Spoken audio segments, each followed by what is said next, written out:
So I was in the kitchen yesterday, and a dear friend of ours has come back to help us for the weekend, and she's a lady. Woman sounds wrong. Girl sounds wrong. I don't know. Okay, lady in the middle. Whatever's in the middle. So yes, and she saw me. One of the first things she said was, "Oh, you got a new jumper." And it's fierce big, right? Very big on you.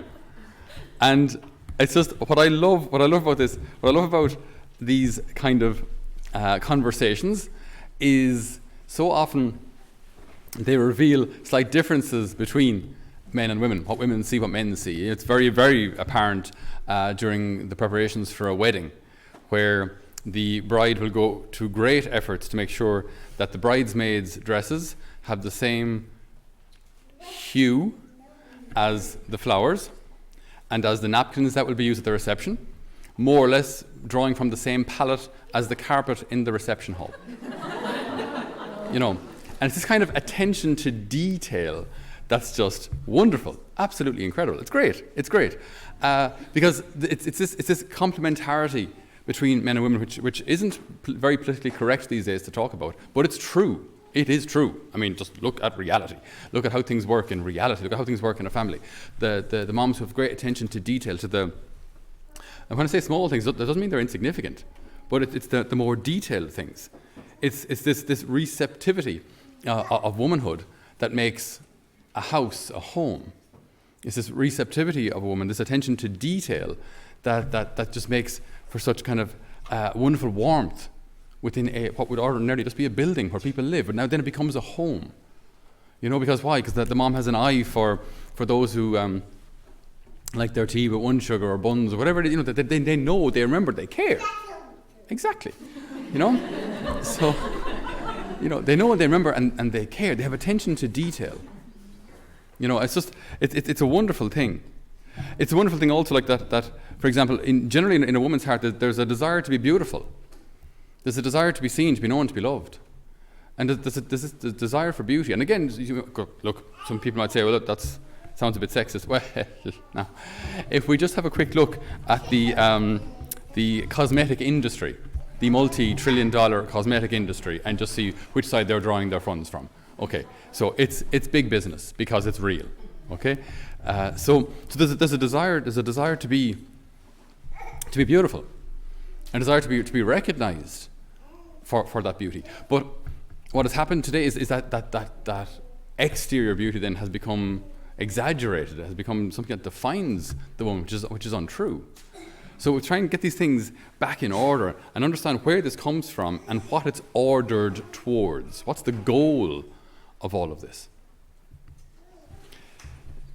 Every woman in her heart has we could call it like a garden. And it's a garden of beauty. Like most, even our garden now in a couple of months outside there, it'll spring into all sorts of life and colour and buds and blooming and tones and everything. It'll be beautiful. And that's what the heart of a woman is like. There's so much beauty there and so much attention to detail. And maybe there's some weedy corners as well, but we'll get over those too. But it's a beautiful place. Could we call it ordered? I don't think so. I don't think it's ordered. I think there's a lot of beauty there, but it's kind of natural. Let's call it natural. When you go to a forest, like the trees aren't planted in straight lines. A man's heart is a bit more like that. The trees are planted in straight lines. It's more efficient. I think in a woman's heart, it's more like a natural forest. So it's a beautiful place. And when Adam was created, God told Adam, of all that exists, of this garden, right, of Eden that exists, you are to till it and to protect it. To till it and protect it. So then when Eve is created, before this man, so Adam experienced like original loneliness. There were lots of animals around. I'm sure they were a wonderful company. But there was no one who could love him back. There was no one who he could love kind of on an equal footing, if you will. And someone who could love him back in return. So when Eve is created, Adam bursts into poetry. and says, "At last is flesh from my flesh and bone from my bone. You shall be called woman." And what's interesting about the way Eve was created, man was created from dirt. That's why we aren't afraid of it. That's why we don't even try to remove it. Okay? Man is created from dirt. But woman was created from Adam's rib. Now, what's the purpose of a rib? What do ribs do? Well, they kind of give shape to the body, yeah. They protect some of your vital organs. They protect your heart. The ribs protect your heart. They allow it enough room to move, but it's protected. So, in Adam losing one rib, if you will, in order to create Eve, it's like symbolic of how a woman can cut to the heart of a man like nothing else. How a woman can penetrate a man's heart like nothing else. Like nothing else. No matter how much wealth or money, whatever it is. And even if you see so many, I know it's maybe not the best example, but so many like action movies or whatever, the guy might have everything and all these weapons, all the kind of, but ultimately he's motivated by love of his family or his girlfriend or his partner, whatever it is. But it's love of a woman that has cut to his heart.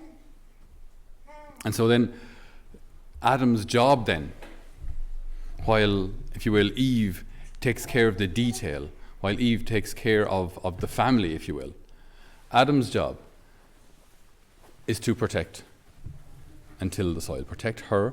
So he's taking care, yes, of the family, but also with an eye on what's going on outside in order to protect the family. That's his job. That's what he's called to do. To provide for and protect the family. So there aren't greater or lesser vocations here. Both are necessary in order to have a healthy family.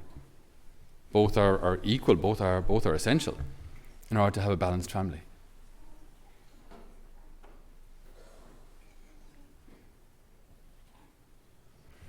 And so the greatest example then of this is even the Lord on the cross. And this might sound a small bit mystical, but I think you get it. So the church, we're the bride of Christ. We're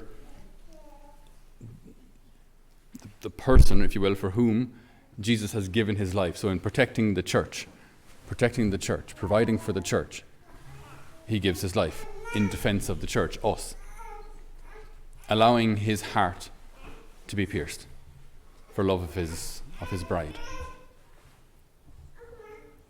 And this is the great love story that all of us are part of. Every woman having this beautiful garden inside, which is supposed to be welcoming. It's a warm place. It's a beautiful place to be. Man who protects that garden so that she can feel safe, feel provided for, and therefore invest in her family. And then this all being, if you will, a prefiguration of how Christ loved his church. So it's a beautiful thing. It's a very beautiful dynamic, how God has created man and woman in such a complementary fashion. In today's world, it's all a bit confused. Everyone's trying to do everyone else's role and not their own. Then everything just ends up kind of falling through the cracks where men don't necessarily protect women at all. In fact, if anything, these days it can be quite the opposite. Men are being taught to use women. So they've completely inverted their role. Instead of making a woman feel safe, women often feel very, very threatened.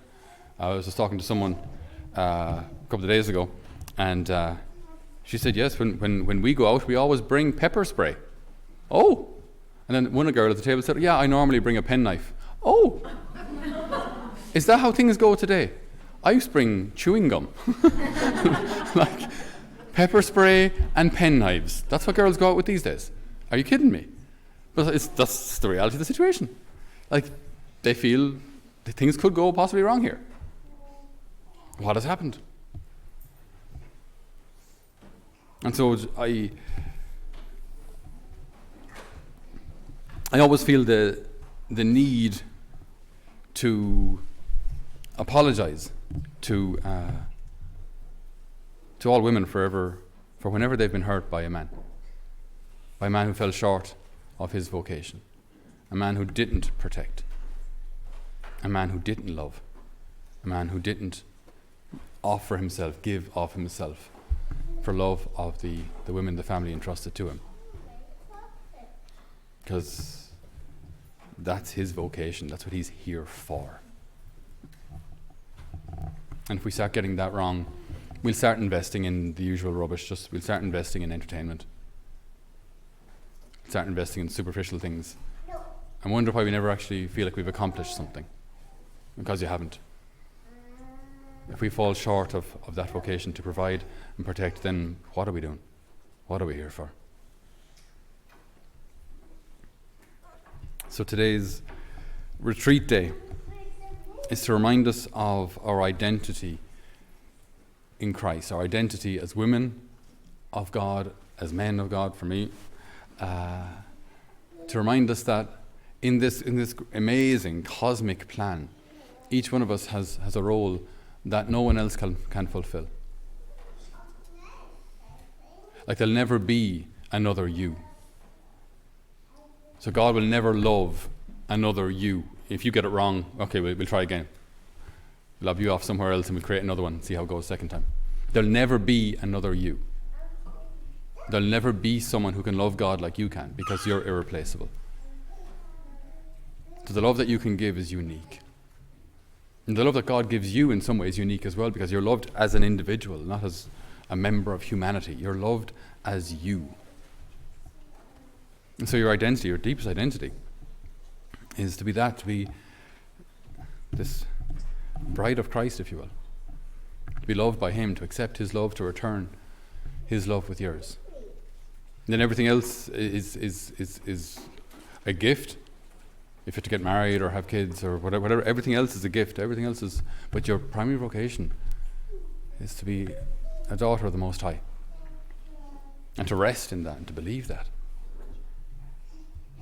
So we ask the Lord today to renew all of our hearts, that we might recognize our true identity as beloved children of God.